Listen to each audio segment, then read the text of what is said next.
warahmatullahi wabarakatuh. Halo semuanya. Perkenalkan, kami dari kelompok 2 yang beranggotakan 6 orang. Saya Alia Latifah, Saya Puput Afita Sari, saya Adi Matrianis, saya Nina Anissa Fitri, saya Nur Fidila Sari, dan saya Monika Olivia.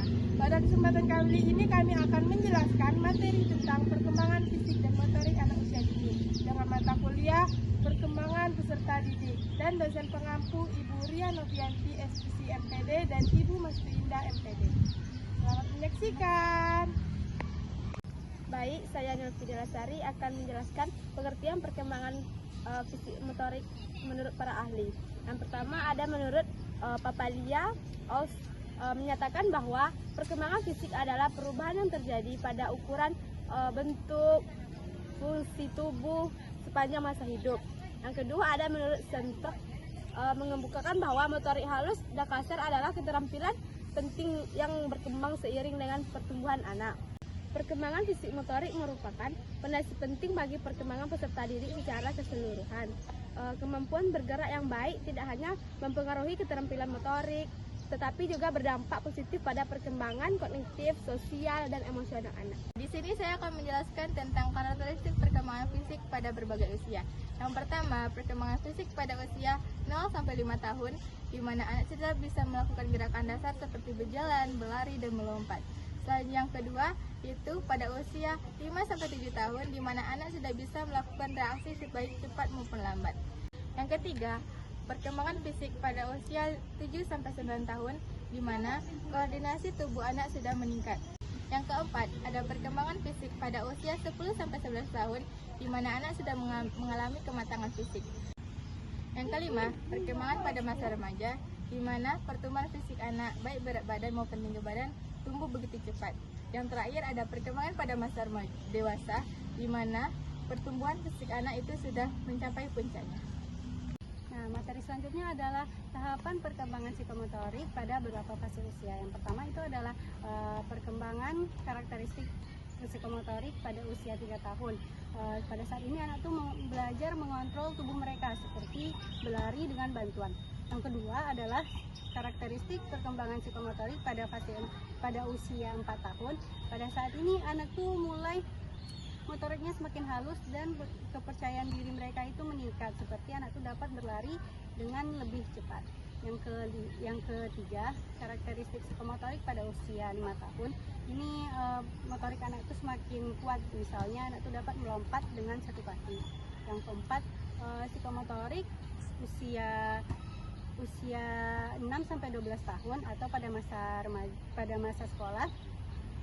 Pada saat ini terjadi perkembangan yang pesat pada motorik anak, seperti anak itu dapat melakukan olahraga berlari atau berenang. Nah, selanjutnya ada karakteristik psikomotorik pada masa remaja. Saat ini anak tuh mendapat peningkatan stamina dan mereka tuh bisa melakukan gerakan gesit dan melakukan olahraga yang lebih berat. Nah, yang terakhir adalah karakteristik pada masa dewasa. Nah, ini adalah puncak dari perkembangan motorik manusia. Jadi contohnya itu mereka dapat melakukan gerakan kompleks seperti menari atau berkendara. Faktor-faktor yang mempengaruhi perkembangan fisik dan motorik anak. Yang pertama itu ada faktor keluarga. Pola asuh yang terlalu protektif dapat membatasi eksplorasi fisik anak. Sedangkan pola asuh yang mendukung dan memotivasi dapat mendukung anak untuk mencoba hal-hal baru. Yang kedua itu ada faktor kesehatan gizi. Nutrisi yang cukup dan berkualitas sangat penting untuk mendukung pertumbuhan otot, tulang, dan juga otak anak. Sedangkan kekurangan gizi seperti protein, vitamin, dan mineral dapat menghambat perkembangan motorik anak. Tiga itu ada gangguan mental atau emosional. Anak yang mengalami tekanan emosi atau trauma cenderung mengalami gangguan perkembangan fisik dan motorik yang terhambat.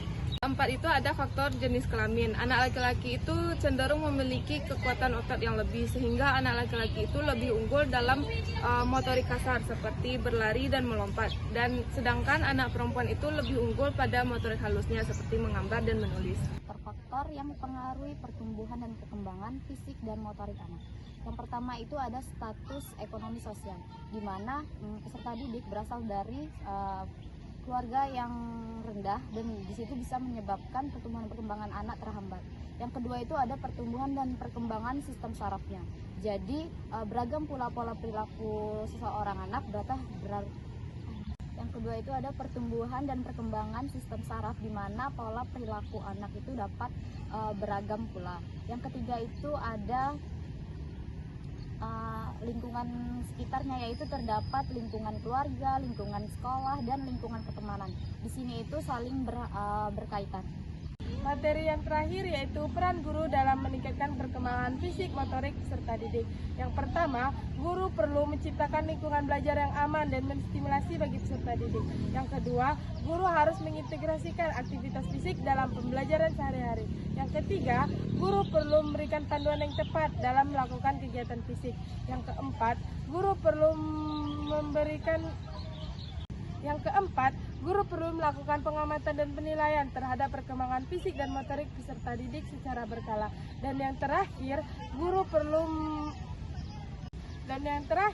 guru harus mendorong semua peserta didik untuk aktif berpartisipasi dalam pembelajaran fisik dan motorik, baik di dalam ruangan maupun di luar ruangan. Baiklah, di sini saya akan menjelaskan tentang kesimpulan dari materi kami, di mana perkembangan fisik dan motorik anak itu sangat penting bagi pertumbuhan mereka. Proses ini berlangsung secara bertahap, baik dari genetika, lingkungan maupun nutrisi. Guru berperan penting dalam proses ini berlangsung secara bertahap, di mana dipengaruhi oleh genetika, lingkungan, dan nutrisi. Guru sangat berperan penting bagi perkembangan ini, di mana dapat menciptakan pembelajaran yang kondusif, memberikan stimulasi dan menjadi contoh yang baik. Pada perkembangan ini, anak dapat mencapai potensi optimal mereka. Itulah tadi penjelasan materi dari kelompok kami. Kami akhiri. Wassalamualaikum warahmatullahi wabarakatuh. Bye-bye.